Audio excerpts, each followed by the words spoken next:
ഇനി നമ്മൾ മനസ്സിലാക്കേണ്ടത് എന്താണ്? ആ ഖുർആനിനെയും ഹദീസിനെയും ഒരു ഭാഗത്ത് അങ്ങനെ നിവർത്തി വെച്ചിട്ട് ഒരു ഡിക്ഷണറി വെച്ചിട്ടാണോ അതിനെ നമ്മൾ മനസ്സിലാക്കേണ്ടത്? ഖുർആനിന്റെ ആയത്ത് എങ്ങനെയാണ് നമ്മൾ മനസ്സിലാക്കേണ്ടത്? ഹദീസുകൾ എങ്ങനെയാണ് നമ്മൾ മനസ്സിലാക്കേണ്ടത്? അതേതെങ്കിലും ഒരു പരിഭാഷ നോക്കിയിട്ട് പഠിക്കേണ്ടതല്ല. നേരെ മറിച്ച് അത് മനസ്സിലാക്കി ആദ്യത്തെ ഒരു തലമുറ ഇവിടെ കഴിഞ്ഞു പോയിട്ടുണ്ട്.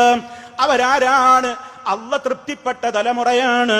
والسابقون الأولون من المهاجرين والأنصار والذين اتبعوهم بإحسان رضي الله عنهم ورضوا عنه എന്ന് അല്ലാഹു ഗുഡ് സർട്ടിഫിക്കറ്റ് കൊടുത്തിട്ടുള്ള മഹാന്മാരാണവര്. ഇസ്ലാമിലേക്ക് മുൻകടന്നിട്ടുള്ള മഹാരഥന്മാരായ മുഹാജിറുകളും അൻസാറുകളും അവരെ പിൻപറ്റിയവരായ ആളുകൾ. അവര് വിശ്വസിച്ചതുപോലെ വിശ്വസിക്കാനാണ് അല്ലാഹുവിന്റെ കൽപ്പന. അതാണ് രണ്ടാമത്തെ അധ്യായമായ സൂറത്തുൽ ബഖറയിലും പഠിപ്പിക്കുന്നത്.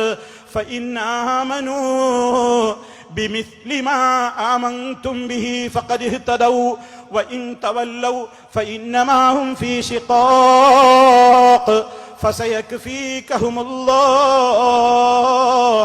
അല്ലാഹുവിന്റെ റസൂല് നമുക്ക് ഓതിത്തരികയാണ്.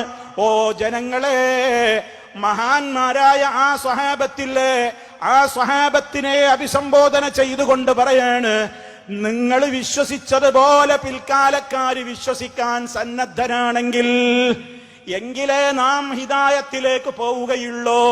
അതേ അവസരത്തിൽ ഞങ്ങൾക്ക് മുൻഗാമികൾ പറഞ്ഞതൊന്നും വേണ്ട, ഞങ്ങൾക്ക് നബി സല്ലല്ലാഹു അലൈഹി വസല്ലമിന്റെ ഹദീസ് വേണ്ട, സ്വഹാബത്ത് വേണ്ട, താബിഈങ്ങൾ വേണ്ട.